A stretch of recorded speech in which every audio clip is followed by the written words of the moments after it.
үзэгч та бүхэнд энэ өдрийн мэндийг хүргэе. За бид өнөөдөр VIP тодруулах ярилцлагад хөдөө аж ахуйн бирж төрийн өмчөд хязгаарлагдмал хувьцаат компани захирал гүйцэтгэх захирал Эрдэнэ хотыг урьсан байгаа танд энэ өдрийн мэнд хүргэе.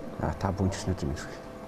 Тэгэхээр хоёулаа ярилцлага хөдөө аж ахуйн биржийг ховчлохтой холбоотой асуудлаар эхлэе гэж бодож байна л доо. Энэ ховчлолыг хийснээр ямар давуу тал бий болох юм бэ? Эсвэл эрсэргээрээ сөрөг тал бий болох болов энэ ховчлолын асуудлаар ер нь та ямар бодолтой байна?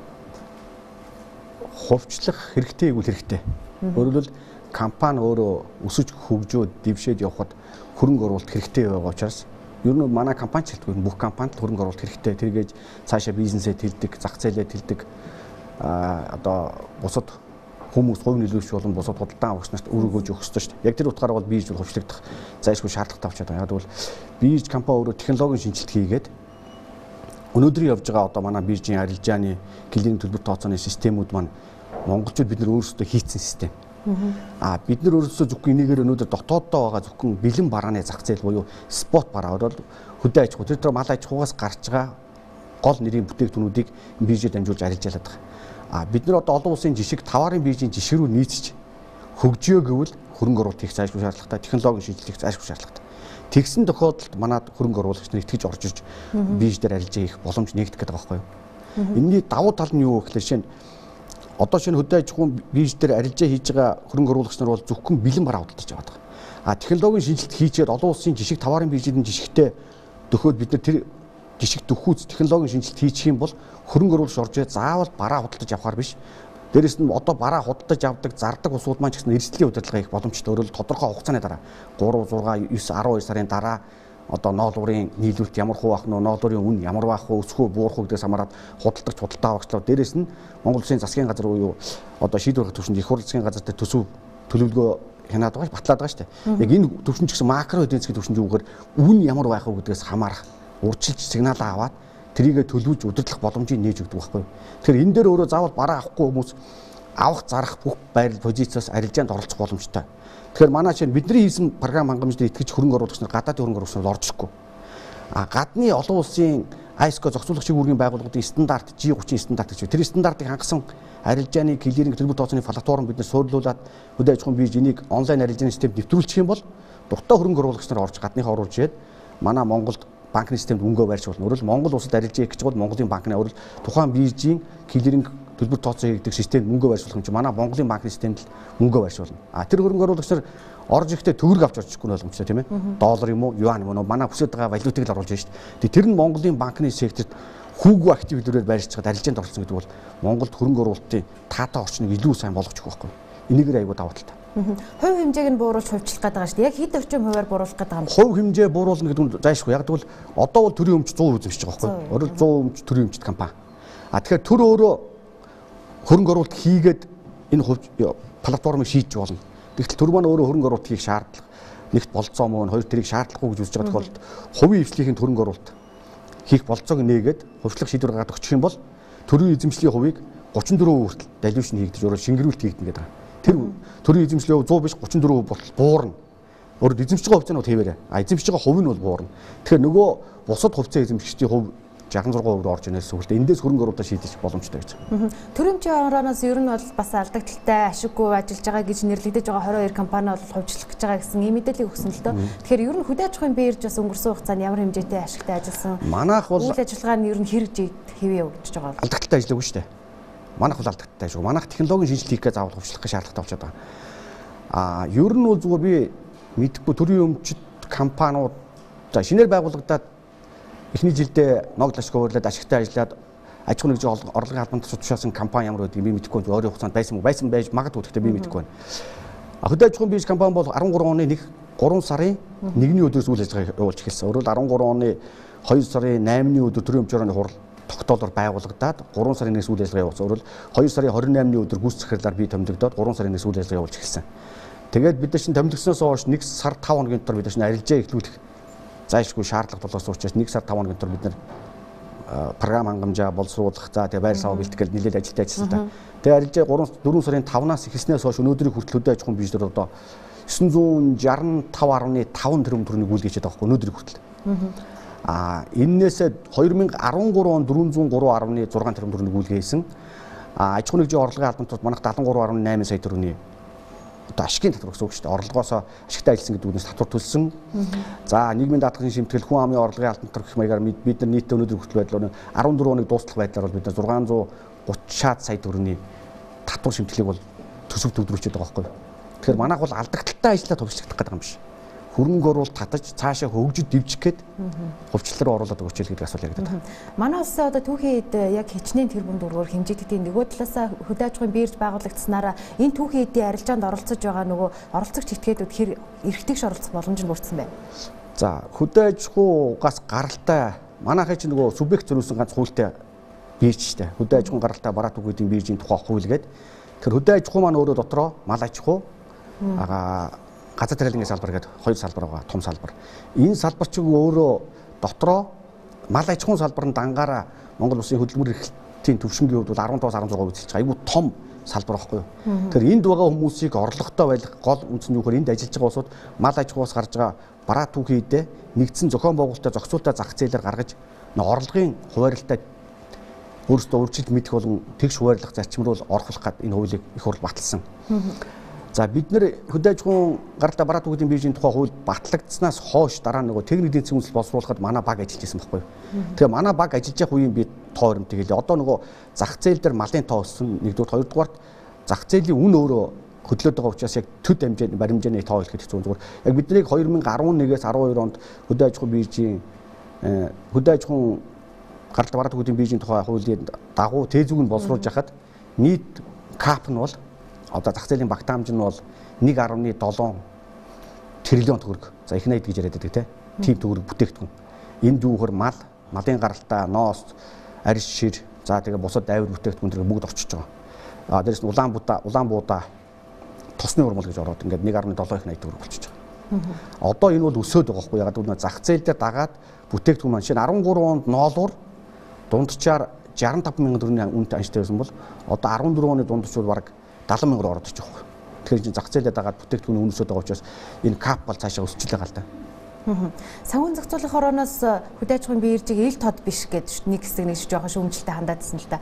Яг одоо энэ ил тод байдалтай холбоотойгоор бирж одоо ямар ажлууд хийж байгаа бол ялангуяа хөдөөд малчтад одоо энэ мэдээллийг хүргэх энэ алхам ер нь ямар хэмжээнд явж байгаа вэ? Бирж өөрөө ерөөсөө нэр томьёоны хувьд юугаар бие биенээ мэдхгүй худалдаж худалдаа авахч нар л энэ зах зээл дээр худалдах хүний саналаа тохируулаад хоорондоо арилж ийх. Тэгтээ өөрөө аль нэг талдаа эрсдэл үүрхгүй байх. Нэг нь төлбөр тооцоо хийхгүй, нэг нь бараагаа хулигтаад мөнгөний авчаад алга болчихгүй гэдэг үүднээс энэ бирж яг бие биенээ мэдгүй худалдаа авахч уулз зах зээл арилж байгаа гэдэг л зах зээл. Тэгэхээр энэ зах зээл дээр тогтож байгаа үн бол аль болох шударга байх хэрэгтэй. Үн. Өөрөөр оролцогч нар өөрсдөө бие биенээ мэдгүй юм чи хувилдахгүйгээр л үн ханьж тогтож явах хэрэгтэй. Тэгэхээр хөдөө аж ахуйн биржийн зах зээлийн арилжаанд оролцогч нар гэдэг маань арилжаанд оролцогчд нь бол яг мэргэжлийн оролцогч брокеринг компаниуд. За одоо байнгын бус гишүүн буюу хоршоо өнгөрсөн оноос орж эхлэх гээд одоо бэлтгэл ажил хангалттай явж байгаа. Энэ жил бол нэлээд төвтэй орно. Дээрэс нь тэрийгээр дамжуулж бараа түүхийдээ арилжааж байгаа болон худалдаж авч байгаа улсууд. Тэгэхээр энэ бүх хүмүүст юу гэдэг вэ? Үн хамгийн сонирн байдаг байхгүй юу? 1 кг ноолуур ямар үнэтэй байна? 1 кг ноос ямар үнэтэй байна? Тэ 1 кг улаан буудаа ямар үнэтэй, 1 кг тосны ургуул ямар үнэтэй гэсэн энэ бүтээгдэхүүнүүдийн үн хэрэгтэй байхгүй юу? Үн нь хамгийн сонирхолтой байдаг. Бүх оролцогч нарт. Тэгэхээр энэ үнийг ил тод хамгийн бодит цагийн гормоор шуурхаа хүргэх нь л биржийн үүрэг. Дээрээс нь арилжааг зөв шударга зохион байгуулах нь биржийн үүрэг. Тэгэхээр бирж энэ үүргийнхээ өрөөнд бол үнийг бол ямар ч хамааралгүй автоматар арилжааны систем өөр програм хангамжийн хүрээнд зохиож байгуул авах зарах саналгуудын дундаас хамгийн их бараа зарагдах тэр үнийг тооцоо гаргачих. Тэрийгээ бид нар 5 минут тутамд нэг үн бодох маягаар ингээд дуудаа авчихлаар нэг цагийн хугацааны арилжаа хийхэд 12 удаа үн тогтчихж байгаа. За үн хүрэх хэлбэр маань эхлээд Улаанбаатарт арилжааны танким дээр байсан бол бид нар одоо онлайн хэлбэр рүү шилжүүлээд брокеринг компаниуд болон хоршоод өөрсдөө тухайн техникийн нөхцөл биржээр тавьж байгаа шаардлага үзүүлэлт буюу одоо шүлжээний горимд интернетийн орчинд холбогдсон тийм компьютер дээрс манайх руу холбогдох боломжийг нээгээд өгсөн. Энэний туршилтыг бид нар Баян-Хонгор аймагт өнгөрсөн 14 оны 11 сард Баян-Хонгор аймагт амьд малын арилжаа хийхтэй холбогдуулаад бас давхар энэ протоколоо туршаад үзчихье. Тэгэхээр бид нар бол тэндээс хангалттай 512К-гаас дээш хурдтай байгаа тохиолдолд бол сигнал алдагдaltaгүй явж байгаа учраас тэндээс арилжаа бол бодит цагийн гормоор үн ханш хурж болж байна л гэдэг. Тэгэхээр энэ жил 15 онд бид нар энийг хангахын тулд сумдын хоршоодыг интернет орсон байх хэрэгтэй нэгдүгээр. Хоёрдугаар тухайн хоршоо өөрөө тухайн сумынхаа нийт малчин өрхийн 25-аас доошгүй хувьд нь үйлчлэгээ үзүүл гэж байгаа. Тийм байгаа тохиолдолд бид нар тэр хоршоог биржийн байнгын бус гишүүнээр бүртгээд арилжааны терминал холбоод сумаас арилжаанд орох боломжтой. Тэгэхээр малчид бол суман дээр очиод тэр арилжааны терминалаас үн ханшаа мэдж байгаа захиалга өгөөд зараад авах боломжтой. Гагцгүй хоршоо хуулиар хүлээс үүрэх өрөөнд тухайн бараа таваарынхаа арилжж байгаа бараа таваарынхаа чанар стандартыг өөрөө хангасан байх ёстой. Нэгдүгээр. За хоёрдугаарт нэг асуудал хоршоон дээр үүсэж байгаа одоо нэг малчид энэ хоршоогоор дамжуулж зарахгүй байгаа нэг асуудал эргэцэн үрээний зохицуулалтын маргаантай асуудал. Маргаан чухал зөрчилтэй асуудал. Хоршоогоор нэгдээд зарчихлаар малчид хоршоо бол нөө төлөгч болчих гээд. 10 саяас дээш борлуулалт хийгээд одоо шинэ 1 тонн ноол зархад л хамгийн бага авахад 70 сая төгрөг боловч 70 мянгаар авахад 70 сая төгрөг боловчоор автоматар нөө төлөгч болчих. Тэгэхээр нөгөө зарсан борлуулсан бараа таваарх үнийн дүнгээс 10% автоматар нөө төлөгч болчих. Тэгэхээр малчид хоршоонд нэгдэж заруулснаас зүгээр өөрөөсөө ингээд хувь хүнээр дамжуулаад change manager ингээд зарчвал нөө төлөгч ямар нэгэн татвар төлдөг байхгүй. Энэ асуудлаас болоод малчид хоршоогоор төвлөрүүл зарах сонирхол бас нэг жоохон хүлээгдээд байгаа тал бай. Тэгэхээр хоёулаа хэсэг хугацааны завсарлагын дараа эргээд ярилцъя.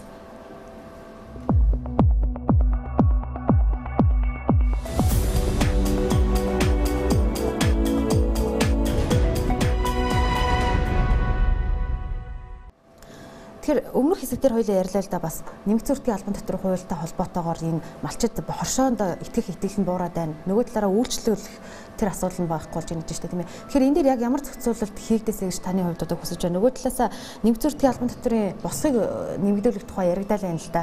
Тэгээ хэрвээ ингэ яригдвал биржийн үйл ажиллагаанд ямар давуу талууд бий болох вэ?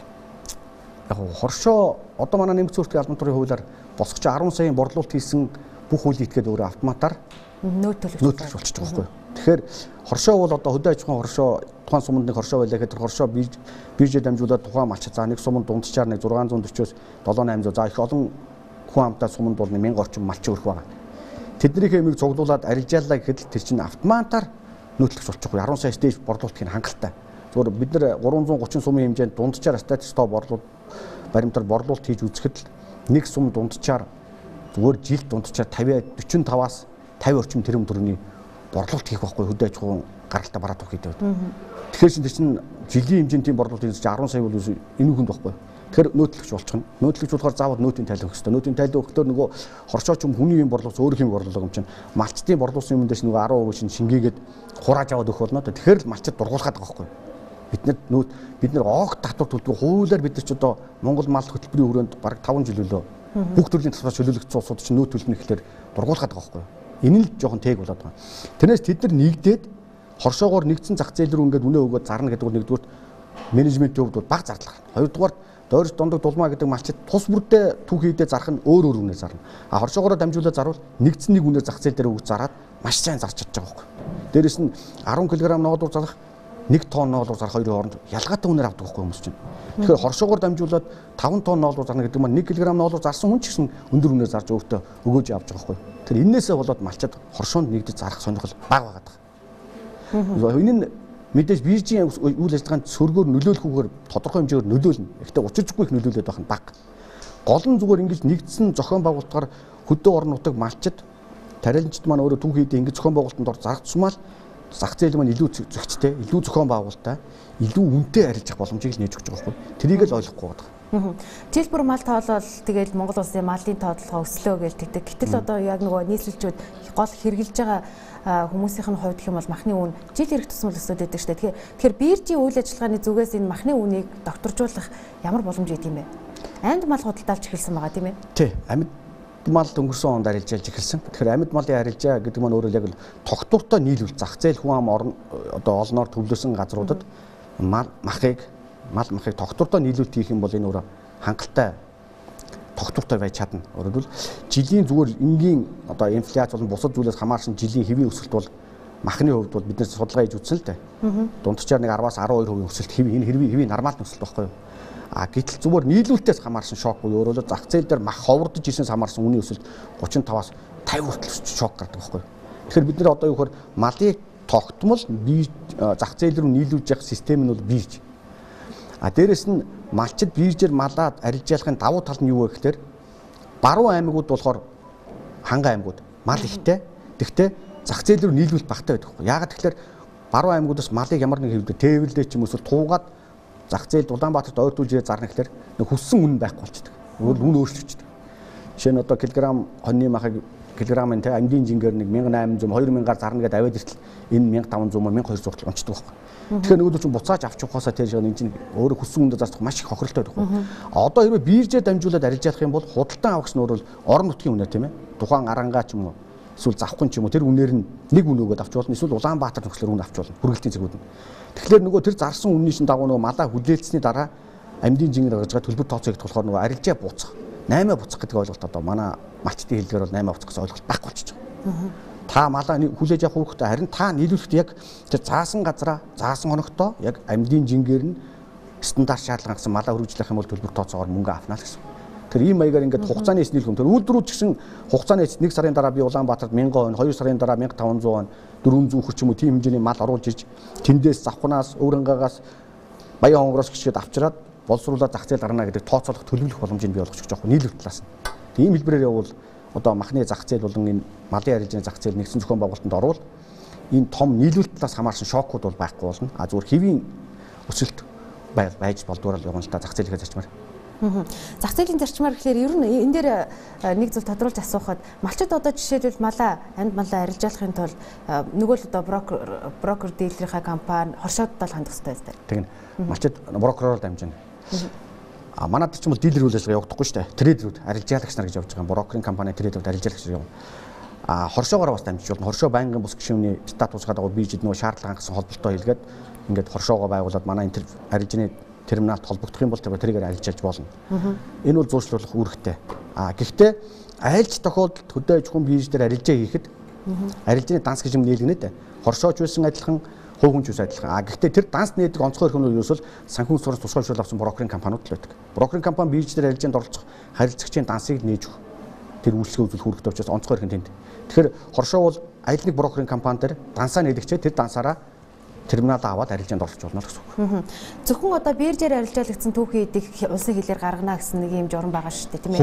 Хууль батлагдсан байгаа. Тэгээд энэ хууль батлагдсанаараа ер нь ялангуяа ноолуурны үн яг доктортой хэлбэлцэхгүй байх энэ боломж бүрдсэн гэж ойлгож болох уу? Энэ жилийн тухайд ер нь ноолуурын үн хэдэн дөрөвний үн өртөгтэй байхаар тооцоолол гарсан бол.